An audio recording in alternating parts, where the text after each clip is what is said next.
Welcome to the Global Intelligence Weekly Wrap-Up. I'm your host, Neil Bisson, a retired intelligence officer with the Canadian Security Intelligence Service and the director of the Global Intelligence Knowledge Network. Each week, I delve into the headlines and provide insights on issues related to national security, foreign interference, espionage, and terrorism. Before I dive into today's stories, I want to remind you that your support is crucial in helping me continue to bring you high-quality, insightful content. If you enjoy the podcast, please visit our website at globalintelligenceknowledgenetwork.com. There, you can find a wealth of information, explore articles, blogs, and check out my media appearances and dossiers on foreign and domestic intelligence agencies. We also have a YouTube channel, Inside Intelligence Gickin', where you can watch videos on various intelligence topics, including cryptocurrency and terrorism, situational awareness, ghouling, and our multi-part series on killer spies, the dark side of intelligence. Be sure to subscribe so you don't miss on any updates. Additionally, I co-host another podcast called Spies Like Us with retired intelligence professionals Al Tredenick and Phil Gursky. We discuss current topics surrounding the intelligence environment in Canada and abroad.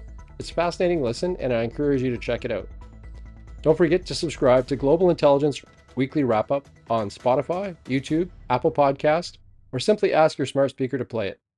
If you enjoy the content, please leave a comment, give us a rating, and share it with others. Your feedback and support help us keep the lights on and the information flowing. You can also support the show by becoming a supporter at buzzsprout.com/233-6717/support. Again, that's buzzsprout.com/233-6717/support. Your contributions make a big difference and help to ensure that we can continue to bring you these types of important insights.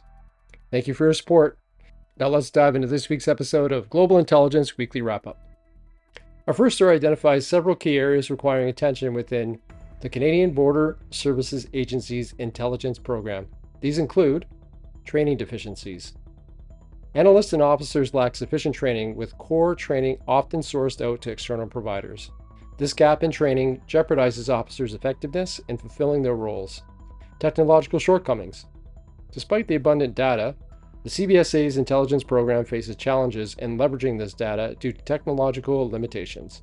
Assessing and reconciling data from multiple sources remains problematic. Operational gaps. Regional employees struggle with limited access to essential tools, hindering effective intelligence operations. Additionally, the agency's secure network is not readily accessible to all personnel. Impact management. While the program disrupts criminal activities, accurately measuring these disruptions proves difficult. This possesses challenges in assessing the program's overall effectiveness. To address these issues, CBSA is initiating measures such as enhancing partnerships to improve training accessibility and developing a digital roadmap to integrate new technologies. During my time with CBSA, it was clear that the advantage that we had was that criminals, terrorists, and smugglers came to us. CBSA is the gatekeeper and the first line of defense against any and all threats entering the country, whether that's the individual, their intentions in Canada, or what they have with them when they enter. The sheer number of goods and travelers coming into and returning to Canada is staggering and is increasing every year. Much like with other law enforcement and national security departments in Canada, they are often overlooked as a secondary, no pun intended, concern. If Canadians want to keep drugs, guns, dangerous goods, and threats to our security out of Canada, CBSA needs to have the proper tools to identify the threats, not just at the point of entry, but before they reach our borders, marinas, and airports. So what do you think? How should the federal government address CBSA's identified deficiencies in training and technology? How might bolstering CBSA's intelligence capacities contribute to Canada's national security framework? Let me know in the comments below. In our next story, we turn our focus to a significant development in Canada. The Canadian government has ordered the dissolution of two technology companies, Bluevec Technology and Pegueni Technology, citing national security concerns. This decision was made publicly last Friday and has raised questions about the nature of these threats and the broader implications for foreign investment in Canada. According to the statement from the Innovation Ministry, This action follows a comprehensive review involving rigorous scrutiny by Canada's national security and intelligence community. Innovation Minister François-Philippe Champagne emphasized that while Canada remains open to foreign direct investment, decisive actions will be taken when such investments pose a threat to national security. Now let's break this down. The two companies involved, Bluevec Technology and Pegaanui Technology, have limited public available information. Bluevec Technology is known for making drone detection devices, a field that naturally intersects with national security interests. Drone detection technology can be used to protect critical infrastructure and counter potential threats from unauthorized drone activities. On the other hand, Pegaanui Technology, which reportedly manufactures wireless security products, has no accessible website at the time of reporting, raising further questions about the company's transparency and operations. The Canadian government's move to dissolve these firms underscores a broader trend of heightened scrutiny on foreign investments, particularly those involving sensitive technology sectors. Earlier this year, the Investment Canada Act was revised to incorporate more stringent national security reviews for foreign investments.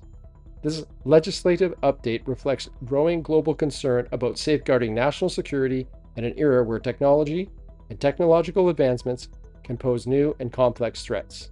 Minister Champagne's statement did not elaborate on the specific nature of security concerns or the details of the investments that led to this decision. However, the involvement of Canada's national security and intelligence community suggests that risks identified are substantial and potentially impactful. From a strategic standpoint, the action serves as a clear message to foreign investors. Canada values its national security and will take necessary measures to protect it. This stance is crucial in today's global environment, where foreign interference and espionage activities are becoming increasingly more sophisticated and pervasive. For Bluevec Technologies and Pegaanui Technology, the government's order means that ceasing all operations within Canada is a must. At the time of the article, Bluevec, for instance, had indicated through a representative that they had not received any official order at the time of the Reuters report and were in the process of verifying the situation. Pegaanui Technology, however, could not be reached for comment, adding another layer of opaque to their operations. This development is a reminder of the delicate balance between welcoming foreign investments and safeguarding national security. For countries like Canada, the challenge lies in fostering an open and innovative economic environment while ensuring that such openness does not become a vulnerability. It is important to consider the broader implications of this decision, and the following questions need to be asked. How will this affect Canada's relationship with our countries that are major sources of foreign investment? What precedent does this set for future foreign investments in technology sectors that are critical to national security? Let me know what you think in the comments. Sticking with national security in Canada, in this next story, we address a concern developing on the highlights of Canadian Security Intelligence Service, who has issued a warning about potential threats to the LGBTQ2 events and venues this year. This warning follows increased anti-LGBTQ2 rhetoric and incitements online, which could incite lone actors to commit acts of violence. This advisory comes on the heels of a similar worldwide travel advisory issued by the U.S. government last week. The U.S. has warned that the potential for foreign terrorist organizations inspired violence against the LGBTQ2 community. This coordinated concern underscores the global nature of the threat and the necessity for heightened vigilance. In this article, CISA spokesperson Eric Balsam noted that the threat against the LGBTQ2 people is part of a broader anti-gender movement. This movement, which includes ideologically motivated violent extremism, poses a significant threat that is expected to persist over the coming year. Balsam highlighted that recent violent extremist attacks, such as the stabbing incident at the University of Waterloo, could inspire similar attacks of violence targeting the LGBTQ2 community. The University of Waterloo attack, which resulted in injuries to 2 students and a professor during a gender studies class, was a premeditated attack motivated by hate related to gender expression and identity. The suspect, a 24-year-old man, is facing multiple charges, including attempted murder. This incident exemplifies the type of ideologically motivated violence that CSIS is concerned about. While CSIS emphasizes that violent rhetoric does not always lead to actual violence, the continued threats against the LGBTQ2 community are significant enough to impact the agency's assessment of the national terrorism threat level, which is currently set to medium. This level indicates that an act of terrorism could occur. The proliferation of anti-LGBTQ2 rhetoric and threats online by extremist influencers is a major factor in these concerns. These influencers incite potential lone actors who could target crowded or unsecured pride events and LGBTQ2 venues. In the United States, the Department of State recent advisory warned of an increased risk of violence against LGBTQ2 people in events, particularly in light of Pride celebrations often held in June. Although the advisory did not provide specific intelligence details, it highlighted the long-standing threat posed by foreign terrorist organizations against the LGBTQ2 community. Canada has yet to issue a similar global travel warning, but provides guidance for LGBTQ2 travelers on Canadian travel sites. The federal government emphasizes the need for personal safety and security, especially in countries with anti-LGBTQ2 laws. CSIS's recent public report categorizes the anti-government movement within the broader scope of ideologically motivated violent extremism. While only a small portion of adherents are willing to engage in serious violence, the spread of anti-LGBTQ rhetoric online increases the risk of extremist violence against these communities. This trend is troubling, especially given the rise in religiously motivated violent extremism, or RMVE, which also targets the LGBTQ2 community. Last year, Canada saw a significant increase in arrests related to RMVE, with 16 people arrested for crimes driven by such extremism. That's a 166% increase from the previous year. This surge underscores the growing threat that there is a need to continue to be vigilant and ensure that there are security measures in place. While the threats of violence are indeed troubling, Pride organizers and advocates stress the importance of solidarity and support from allies. By showing strength in numbers and standing together, the LGBTQ2 community can counteract hate and promote a message of resilience and unity. For our next story, we go to Germany, where a significant espionage case has recently unfolded. A former German soldier, identified only as Thomas H., was sentenced to 3.5 years in jail by a Dusseldorf court for sharing secret military information with Russia. This case sheds light on the heightening espionage activities amid the ongoing conflict between Russia and Ukraine. Germany, on a high alert from Russian spies, especially following Russia's invasion for Ukraine in February 2022. The geopolitical tension between Moscow and the West has only exacerbated this vigilance. In this environment, Thomas H.'s actions stand out as a particularly concerning breach. Thomas H., a 54-year-old ex-soldier, admitted to passing on classified information from his post in the military procurement service to Russia and Russian authorities. He initiated contact with Russian consulate in Bonn and the Russian embassy in Berlin, offering his cooperation in May of 2023. Prosecutors revealed that he photographed old training documents related to munition systems and aircraft technology and delivered them to the Russian consulate in Bonn. During his trial, Thomas claimed that his motivation was driven by a fear of the war in Ukraine escalating into a nuclear conflict. He hoped to secure information that could help his family escape to safety in such an event. Despite his lack of prior offenses and no material benefit from his actions, the court handed down a substantial sentence, emphasizing the gravity of his betrayal. This case is indicative of several trends and concerns in the current intelligence landscape. First, the increase in espionage activity. Since the start of the Ukraine war, there has been a noticeable uptick in espionage cases. This is not surprising given the high stakes and strategy interests involved. Both Russia and Western countries are likely intensifying their intelligence operations to gain any possible advantage. Second, motivations and vulnerabilities. Thomas H.'s case highlights how personal fears and discontent can be exploited by foreign intelligence services. His concerns about nuclear war and dissatisfaction with the German government's handling of the situation made him susceptible to manipulation. This underlines the importance of addressing both the psychological and material needs of military personnel to prevent such breaches. Third, operational security. The ease with which Thomas H. was able to access and transfer sensitive information raises questions about operational security within military procurement services. This incident should prompt a thorough review of security protocols and counterintelligence measures to prevent future occurrences. What are some of the broader implications? The repercussions of this case extend beyond Germany. It serves as a stark reminder to all NATO countries about the persistent threat of espionage from adversarial nations, particularly in times of heightened conflict. Moreover, it underscores the necessity for robust counterintelligence operations, continuous vigilance to protect national security interests. As we continue to navigate the complexities of international relations and security, the case of Thomas H. stands as a cautionary tale. It illustrates the constant threats posed by espionage and the need for comprehensive strategies to safeguard sensitive information. We now switch our attention to Hong Kong, where we look into a critical issue that has significant implications for global democracy and human rights. Our focus is on recent convictions in Hong Kong under the China-imposed national security law.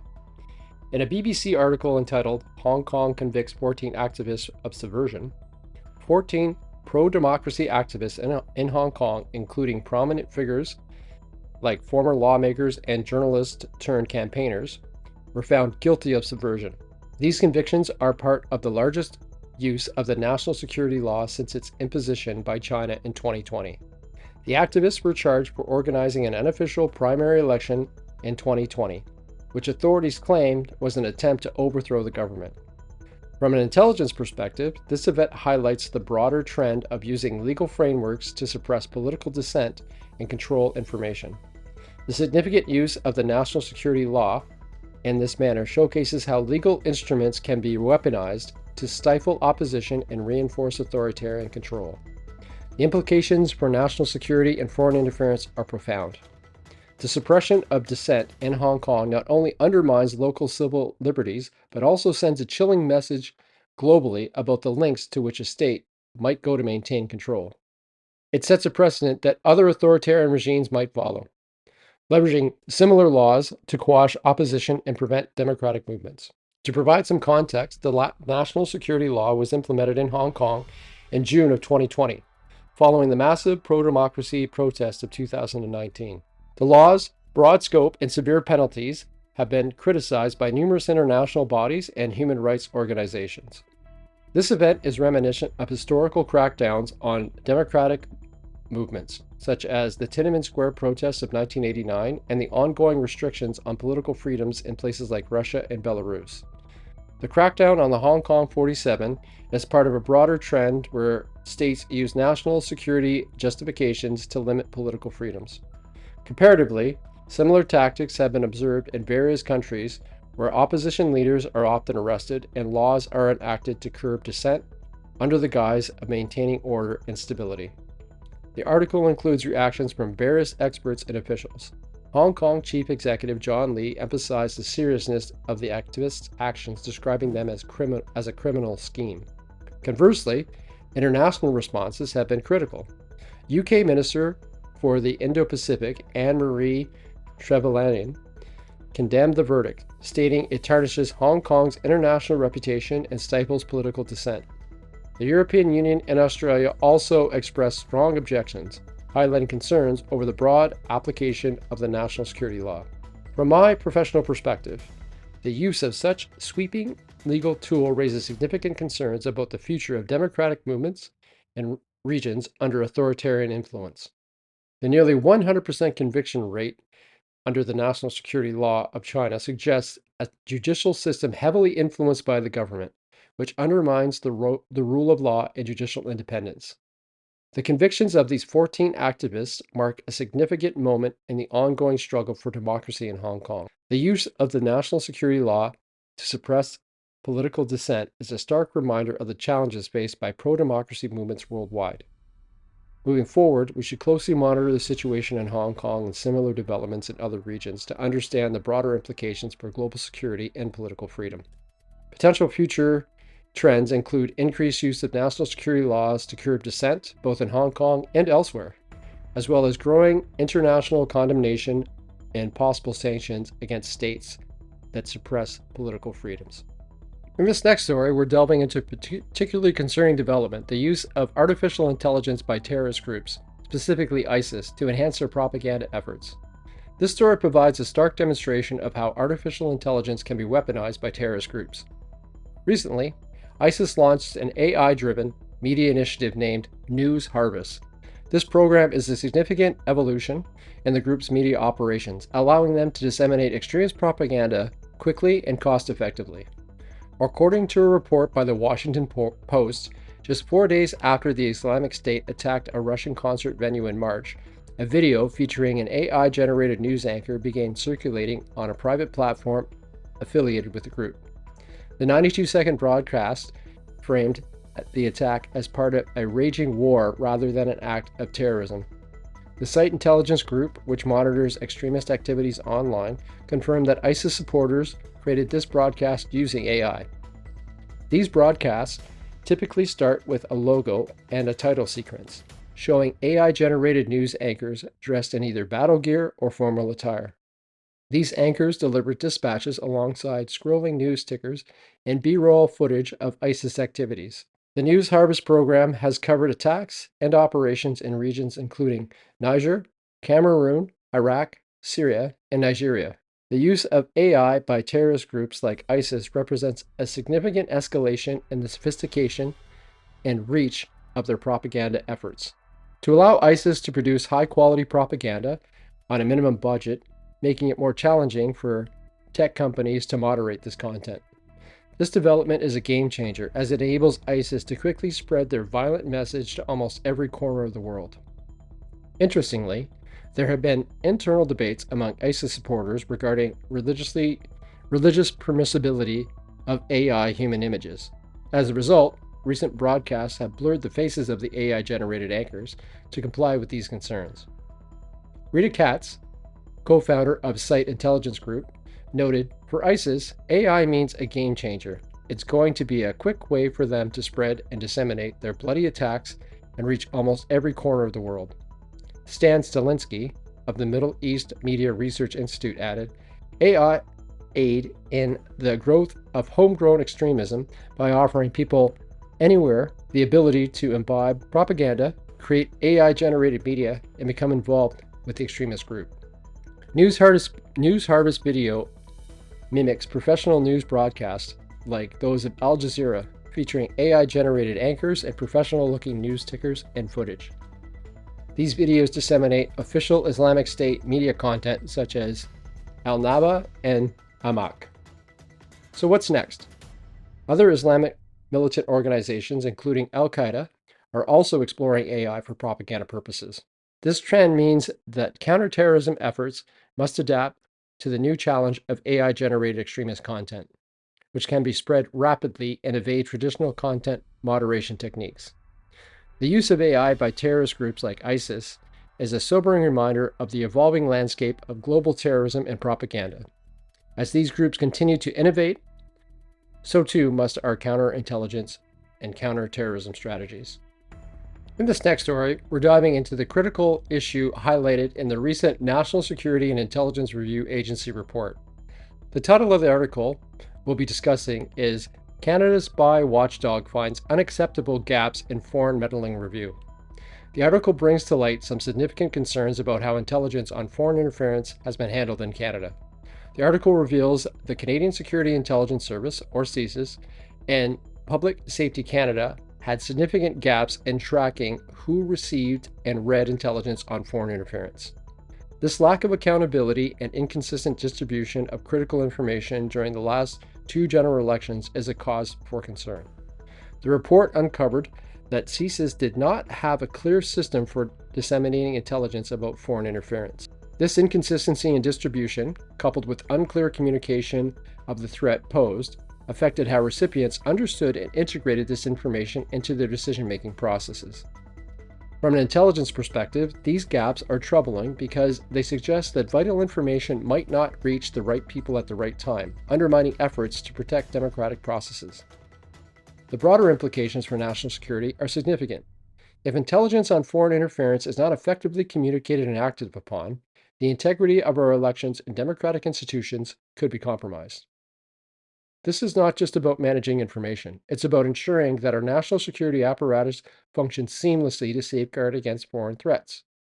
To help put this issue into context, let's consider the global landscape of foreign interference. Many countries face similar challenges, where the line between legitimate diplomatic activity and interference can be blurred. The recent findings echo past incidents where intelligence agencies have struggled with the timely and effective dissemination of information.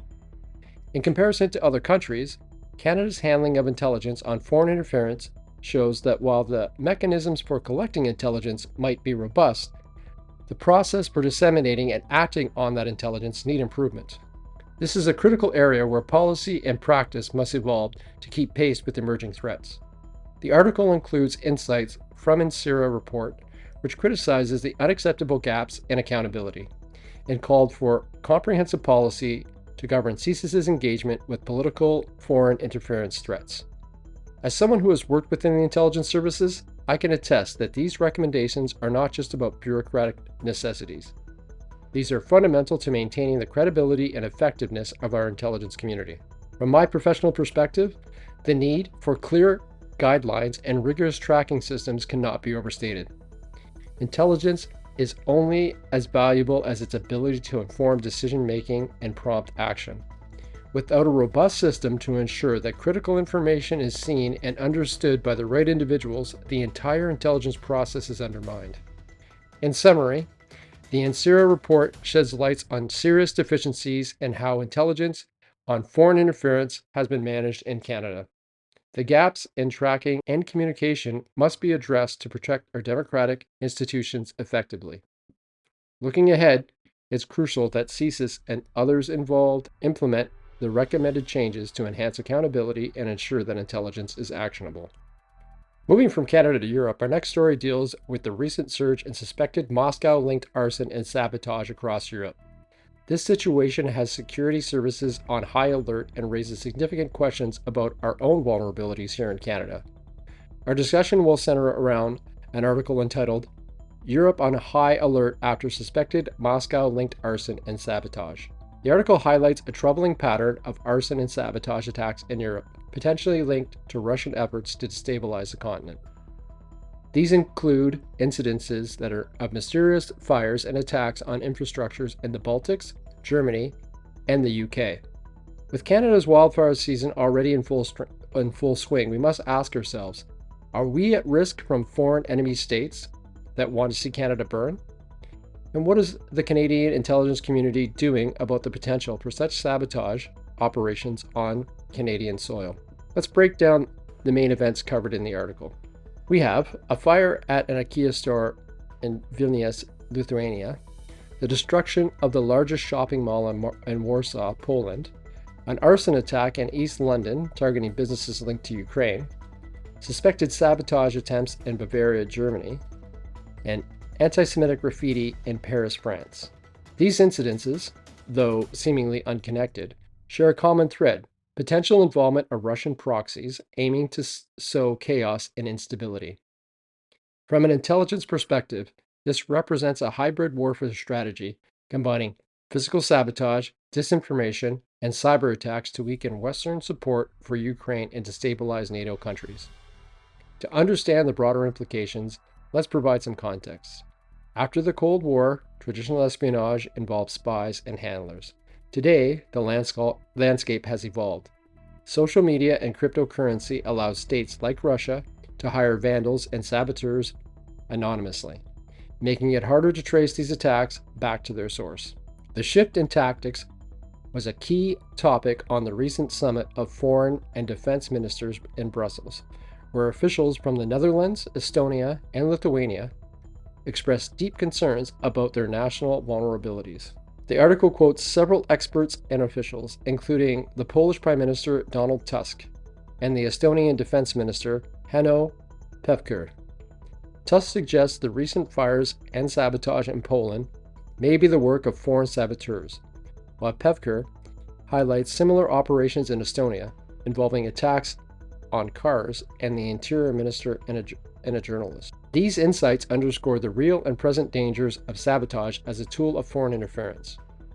From my professional perspective, these developments are alarming but not surprising.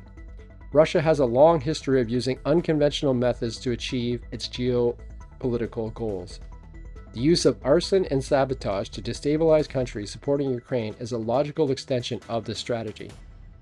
In summary, the recent spat of arson and sabotage in Europe highlights a growing threat that Canada cannot ignore. With our vast natural resources and critical infrastructure, we are valuable and vulnerable to similar attacks. It's crucial for our intelligence community to remain vigilant and for the public to stay informed. Looking ahead, we can expect these hybrid warfare tactics to become more sophisticated and widespread. Countries like Russia will continue to exploit vulnerabilities, making it essential to enhance our defensive measures. Well, that's it for this week's episode of Global Intelligence Weekly Wrap-Up. But before I go, I want to take a moment to remind you of a few ways that you can stay connected and support my work. First, don't forget to visit the website, globalintelligenceknowledgenetwork.com. It's packed with valuable information, insights, terminology, media appearances, and files on foreign and domestic agencies. You can also check out the YouTube channel, Intelligence Gicken at Inside Intelligence Gicken, where you can explore a variety of videos on interesting topics. I also co-host the podcast, as I previously mentioned, with Phil and Al. And don't forget to subscribe to Global Intelligence Weekly Wrap-Up. If you enjoyed today's episode, please leave a comment and let me know your thoughts. Anyway, thank you for joining me this week, and as always, stay curious, stay informed, and stay safe. I'll see you next time on Global Intelligence Weekly Wrap-Up.